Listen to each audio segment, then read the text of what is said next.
This is a 1958 Edsel Pacer four-door sedan. Beautiful black finish.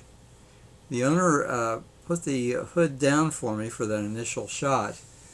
Here it is with the hood up.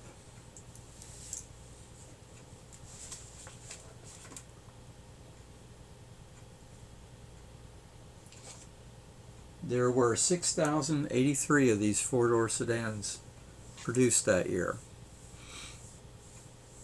It has the teletouch push-button control of the automatic transmission, which you'll see in a minute. It's in the steering wheel hub.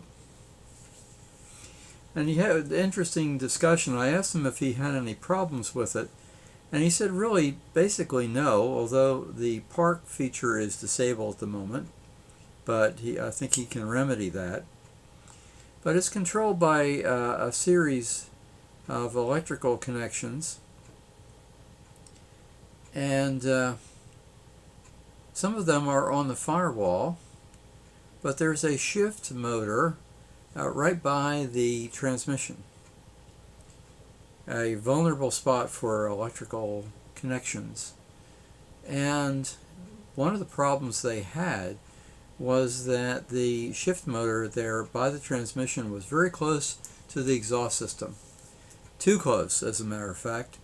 And that was one of the reasons why they had malfunctions, until they figured out how to insulate that better, or move the exhaust pipe somehow, or I don't know what they did to solve the issue, but it was eventually solved. There's the teletouch controls for the transmission.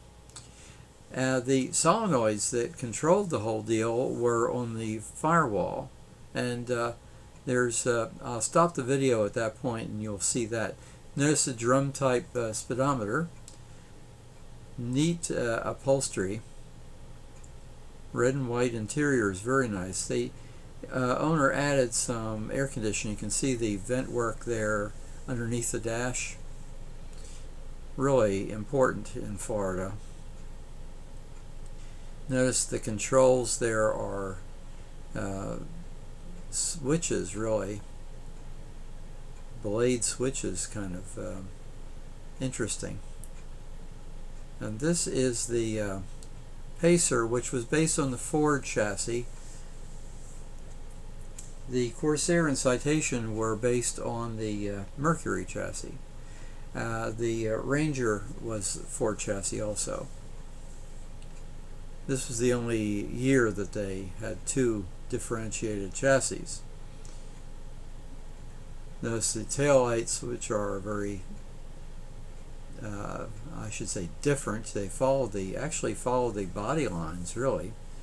Kind of interesting.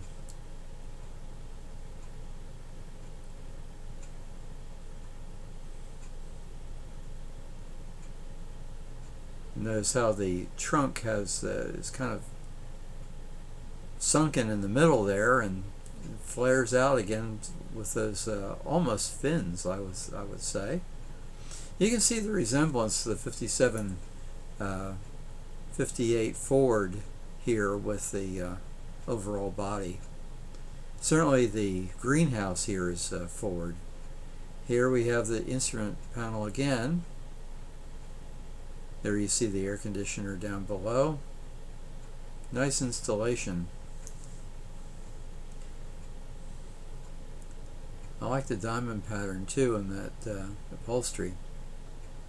And here you're going to see the solenoids. There they are on the firewall right behind the air cleaner.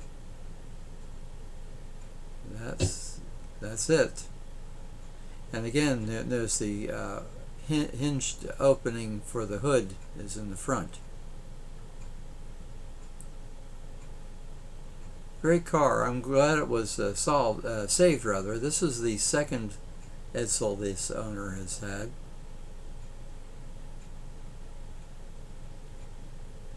There's the hood ornament. Very nice car. It's good to see that it's still on the road.